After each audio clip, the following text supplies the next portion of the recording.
Salut à toutes et à tous, premier podcast dans lequel je vais vous expliquer comment ne pas abandonner face à ces problèmes. Ce podcast est là dans le but de vous montrer le chemin à suivre pour vous sentir puissant et fort face à vos problèmes et vous permettre de les résoudre. Je vais vous donner la clé qui me permet à moi de rester toujours dans une optique de vaincre mes problèmes, donc de les résoudre. Je vous le dis tout de suite, si vous survolez simplement cette vidéo sans la conviction que vous allez changer, alors je vous remercie de bien vouloir quitter cette page. Le hasard pour moi, il n'existe pas.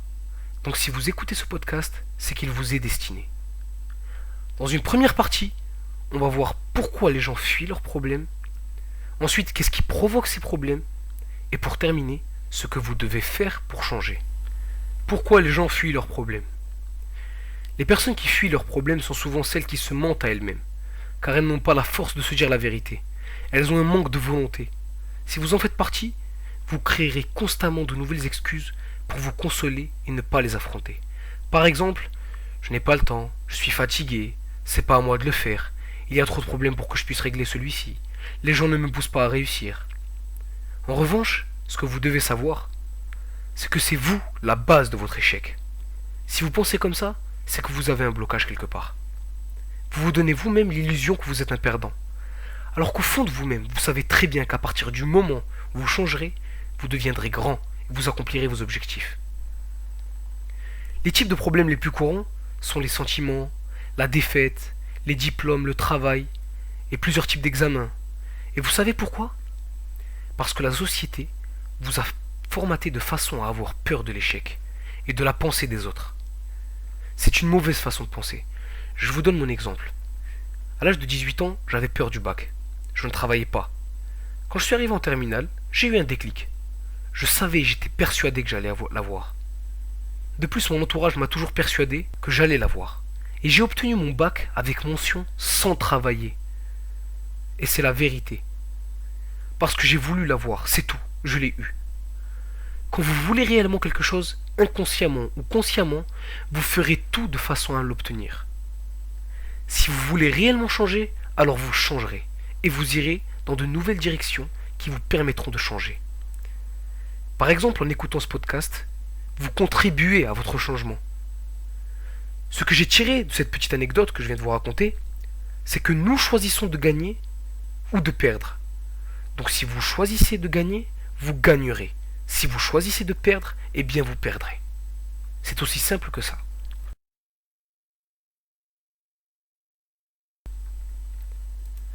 Qu'est-ce qui provoque ces problèmes ?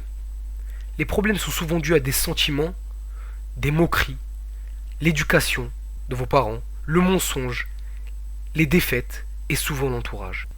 Pour les sentiments, on peut prendre l'exemple des personnes qui sont en couple, qui aiment une personne sans retour de cette personne. La personne décide alors de stopper les ponts, net.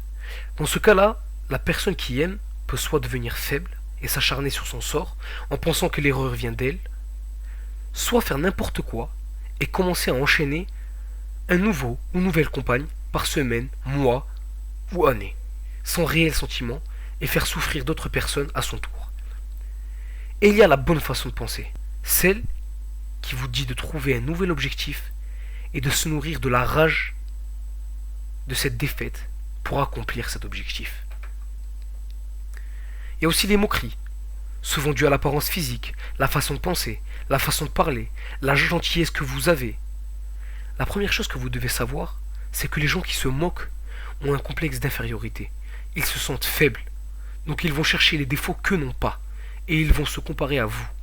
Par exemple, vous êtes en surpoids, ils se moqueront de votre surpoids. Vous êtes gentil et vous faites preuve de trop de gentillesse, alors ils vous prendront pour une pédale. Vous êtes trop accessible, donc vous perdez de votre valeur. D'où la citation « Ne sois pas trop facile à avoir, sinon tu seras facile à oublier ». Vous devez vous considérer comme étant grand. Attention, je ne dis pas que vous devez prendre la grosse tête. Et non, surtout pas. Vous devez vous donner de la valeur tout en aidant les autres et évoluer en étant content de la réussite des personnes autour de vous. L'éducation. L'éducation que vos parents vous ont donnée est parfois le résultat de votre défaite. C'est-à-dire que vos parents ne vous ont pas donné la rage de vivre, la volonté. Attention, je ne dis pas que vos parents ne vous ont pas donné d'amour. j'ai pas dit ça. Je dis juste que parfois les parents jouent un très grand rôle dans la façon de penser d'une personne.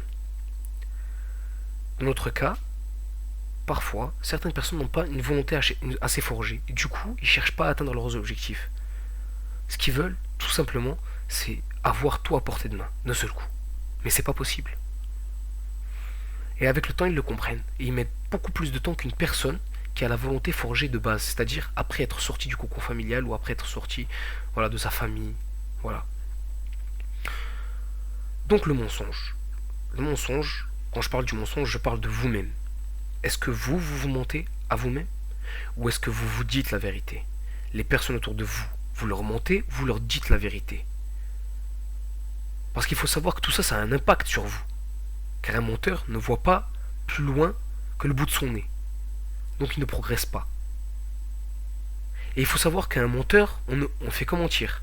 Ça veut dire que personne ne dira la vérité à un menteur. Si vous êtes un menteur, vous n'évoluerez plus. Parce que personne autour de vous ne vous dira la vérité. En revanche, une personne qui ne fait que dire la vérité, donc qui ne ment pas, progresse très vite dans la vie. Car elle n'a rien à cacher. Et donc, ne réfléchit qu'à son objectif. Et pas aux mensonges qu'elle peut raconter aux gens. Donc, le gain de temps est évident. Il y a aussi les personnes qui se moquent de vous. Ces personnes-là sont faibles. C'est pas de leur faute. C'est de la vôtre. Et vous savez pourquoi? Simplement parce que vous n'avez pas su déterminer les limites, dire les bonnes choses au bon moment. Vous parlez peut-être trop ou pas assez. Vous ne donnez pas un contenu de qualité, vous êtes plus dans la quantité. Et les gens préfèrent la qualité. Ils préfèrent quelqu'un de silencieux. Quelqu'un qui est silencieux et qui n'ouvre sa bouche que pour dire quelque chose d'important, à chaque fois, a plus de valeur qu'une personne qui ne fait que parler. Vous comprenez? Il y a aussi les défaites dans votre vie.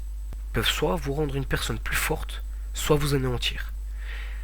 Si vous vous relevez après vos défaites, vous serez toujours plus fort et vous êtes sûr que vous gagnerez un jour. Il y a aussi l'entourage. C'est très important, qui est souvent négligé. L'entourage joue un rôle très important, souvent le fait de rester avec un groupe influe automatiquement sur votre façon de penser. Donc vous n'êtes plus maître de vous-même. Parce qu'inconsciemment, vous faites ce que les gens font. Prenez un exemple. Je suis un groupe de personnes qui ne pensent qu'à fumer. Moi, je ne fume pas. Je n'aime pas fumer, je déteste. Avec le temps, il y a plusieurs facteurs qui vont faire que je vais commencer à fumer. Donc, si votre entourage vous pousse à réussir, vous réussissez. Dans le cas contraire, si votre entourage est pessimiste, alors vous irez constamment vers la défaite, même sans le vouloir. Donc pour terminer, on va voir comment changer cela. C'est très simple. En revanche, vous devez le faire avec le cœur, pas avec la bouche. Regardez-vous dans un miroir et dites-vous toute la vérité. Décrivez-vous mentalement et physiquement. Comment est-ce que vous vous voyez réellement?